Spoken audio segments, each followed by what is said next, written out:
মারা, এবং একজন তো বলেই ফেলে যে আইএসএফ এর এখানে যারা যারা ঘুরছে রাতে ওদের বাড়িতে গিয়ে বন্দুক নিয়ে অ্যাটাক করবো এবং প্রাণে মেরে দেবো। ভেলো লোকমান মোল্লা আমাদের এখানে টার্গেট করে মারছে, আমাদের টার্গেট করে মারছে লোকমান মোল্লা। আপনারা সরাসরি দেখতে পাচ্ছেন এখানে লোকমান মোল্লা আমাদের আক্রমণ করেছে। লোকমান মোল্লা আমাদের আক্রমণ করছে। লোকমান মোল্লা নাটাপুকুরে, লোকমান মোল্লা টিএমসি দুষ্কৃত গুন্ডা লোকমান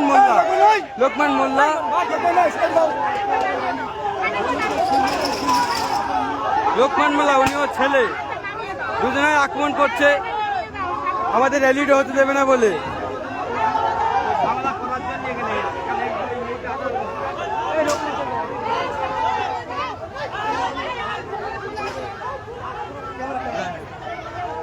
আমাদের ক্যামেরা বন্ধ করে দিতে বলছে লোকমান মোল্লা এবং তার ছেলে, আমাদের ক্যামেরা বন্ধ করে দিতে বলছে, আমাদের হুমকি দিচ্ছে মারবে বলে। আপনার যে যেখানে আছেন ঝপ করে চলে আসেন নাটাপুকুরিতে।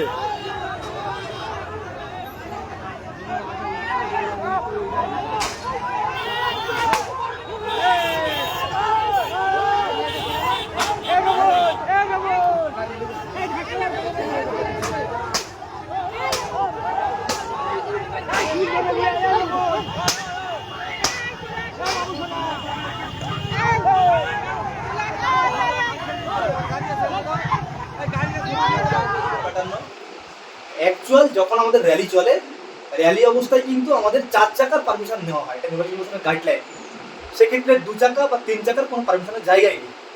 তারপরেও তোলামিল বাহিনী তাণ্ডব চালায়, যখনই সাইডিকে আসে তখনই দেখবেন আপনার কত বাইক বাহিনী সব বাইরে থেকে ভাড়া করে নিয়ে আসে, সেখানে কোনো সমস্যা হয় না। আইএসএফ যখনই প্রোগ্রাম করবে মানুষরা ভাইজান বলে ভালোবাসা দিয়ে চলে আসছে, কেউ সাইকেল নিয়ে র্যালি করছে, কেউ পায়ে হেঁটে, কেউ দৌড়ে। ওদের এই যে উন্নয়নটা হচ্ছে, আমাদের যে ডেভেলপ হচ্ছে আমাদের যে সংগঠনের, এটা ওরা সহ্য করতে পারছে না।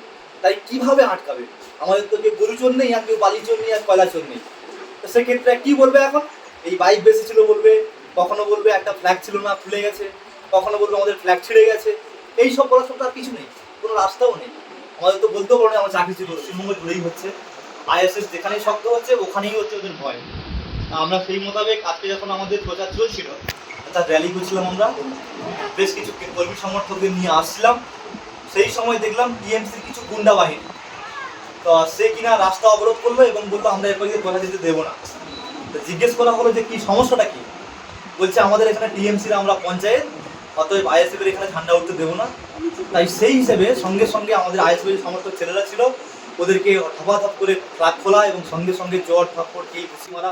এবং একজন তো বলেই ফেলে যে আইএসএফ এর এখানে যারা যারা ঘুরছে রাতে ওদের বাড়িতে গিয়ে বন্দুক নিয়ে অ্যাটাক করবো এবং প্রাণে মেরে দেবো। আর যদি আইএসএফ এখানে কোনোদিন জন্ম নেয় তাহলে বোম দিয়ে সব উড়িয়ে দেবো।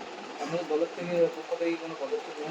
আমি নির্বাচন কমিশনকে জানিয়েছি, সঙ্গে ওখানে পুলিশ অফিসার ছিলেন, ওনাকে ব্যাপারটা জানিয়েছি এবং বলেছি যদি উনি ব্যবস্থা না নেন তাহলে ওই পুলিশের পক্ষ নিয়ে আমরা কিন্তু হাইকোর্টে ব্যবস্থা নেব এবং সেই পুলিশের চাকরি কী করে থাকে সেটাও আমরা কিন্তু দেখবো। কারণ নির্বাচন কমিশনের আন্ডারে এখন চলছে প্রশাসন, তারপরেও পুলিশ কিন্তু এইভাবে গাফিলতি করে চলেছে।